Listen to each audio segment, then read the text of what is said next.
Donc on ne peut que rendre grâce à Dieu pour la tenue de ces deux événements qui viennent témoigner encore donc de la résilience du peuple burkinabé, qui vient donc mettre à nu les mensonges de ces médias qui tentent à faire couler un narratif comme quoi le Burkina est à feu et à sang. Mais les coureurs ont pu parcourir donc le pays en long et à large sans incident. Et aussi c'est le lieu donc de rendre hommage aux différentes forces de défense et de sécurité et à nos vaillants VDP qui ont tout mis en œuvre pour que tous ces événements se déroulent sans problème.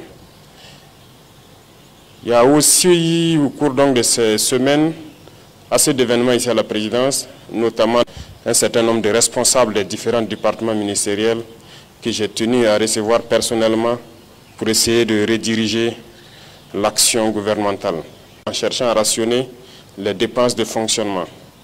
Parce que nous nous sommes rendus compte que le fonctionnement prend tellement de place dans notre budget que nous étions obligés de lire donc ces milliers de pages. Ce n'est pas pour le plaisir des yeux, mais nous étions obligés de le lire, de faire venir chaque responsable et d'essayer de rationner pour que le budget serve à faire des investissements socio-économiques structurants de base au profit de nos masses populaires. Tous ceux qui sont passés ici, qui ont participé à l'exercice, ont reconnu que nous avons assez de dépenses dans le fonctionnement.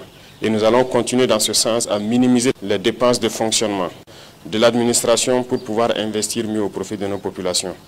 Ceux qui ont compris le message, je pense que c'est le cas pour la plupart, je les invite donc à redoubler d'efforts, à faire en sorte que nous puissions minimiser les dépenses de fonctionnement. Tout ce qui peut être économisé doit être économisé et investi au profit donc de nos populations. L'eau potable n'est pas une garantie pour tout le monde ici au Burkina Faso. Nous sommes aujourd'hui en train de lutter aussi pour la souveraineté alimentaire. Il y a tellement de défis qu'il faille économiser au maximum pour pouvoir relever ces défis-là. Malheureusement, dans ce contexte, nous nous rendons compte qu'il y a encore des brebis galeuses qui essaient de jouer avec le temps peut-être, mais nous avons passé 2 années à sensibiliser. Et je pense qu'à un moment donné, le peuple même trouvait que nous sensibilisons trop, il fallait passer à l'action. Et à partir d'un moment donné, nous avons décidé de passer à l'acte. Je tiens à vous informer ici que malheureusement, au cours de ces derniers temps, suite donc à une dénonciation sur plainte, nous avons découvert un réseau de malfrats, malheureusement au sein du ministère même de l'action humanitaire. Ce ministère qui était censé donc agir au profit donc des plus démunis, c'est dans ce ministère que des gens se sont permis de détourner de l'argent et des milliards en 2024. Ils ont détourné plusieurs milliards. La police a fait un excellent travail d'enquête qui nous a permis de découvrir beaucoup de biens, des véhicules de luxe, un bon nombre de choses en tout cas qui ont été saisies. Et l'affaire a été transférée donc à un tribunal. C'est pour dire que si nous ne mettons pas du sérieux dans le contrôle, il y aura toujours ce genre de personnes qui croient que tout est permis. Détourner des milliards, surtout au ministère de l'Action humanitaire dans ce contexte.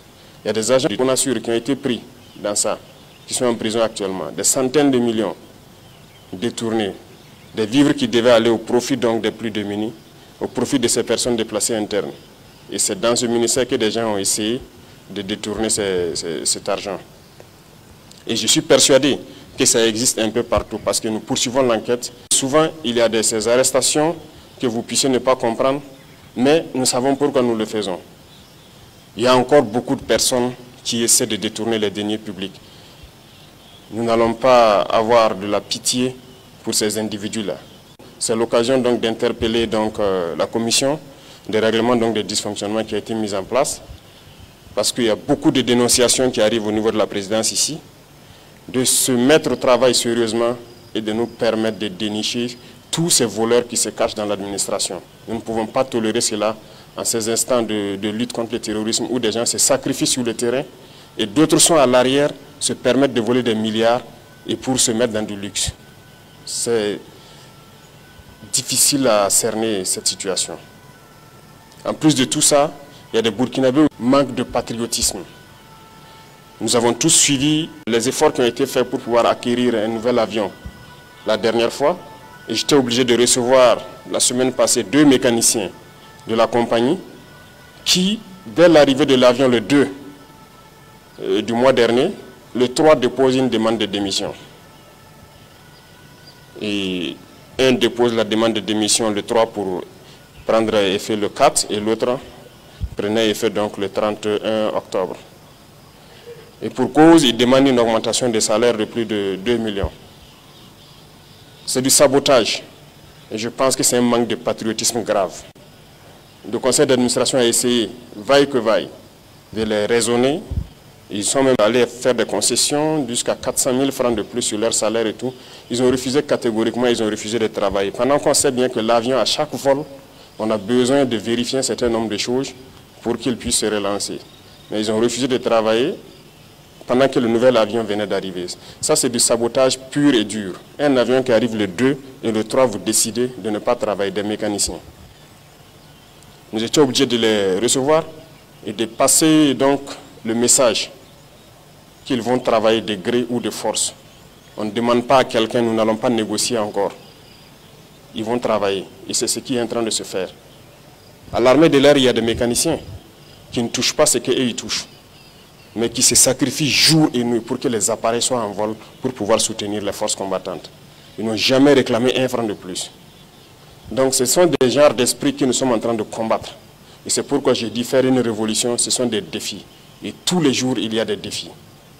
Et il en sera ainsi. Pour tous ceux qui vont essayer de saboter, nous prendrons les mesures qu'il faut, de gré ou de force. Ils vont faire ce qu'ils doivent faire pour la patrie. Nous n'allons plus tolérer un certain nombre de choses. L'heure de la sensibilisation est passée. Il faut que tout le monde se mette au travail au profit de nos masses populaires.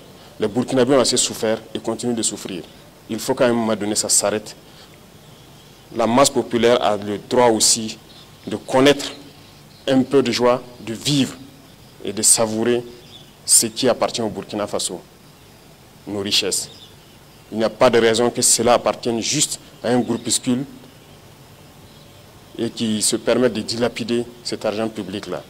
Donc, à travers vous, je vous invite à passer le message dans les différentes administrations, dans les différents départements, et aussi continuer à prendre les dénonciations pour que nous puissions agir de manière efficace. Merci à tous et je souhaite que cette fin d'année soit donc un moment d'intense boulot parce que c'est le moment des bilans, de faire les rétrospectives et de voir qu'est-ce qui a marché au cours de l'année 2024 pour qu'on puisse se projeter de manière assez rigoureuse en 2025 pour relever les défis qui vont se poser à nous. Merci et bonne chance à tous et bonne suite du mois de novembre. Voilà un message du président du Faso livré ce matin même à la traditionnelle montée des couleurs. Le drapeau national captive donc les attentes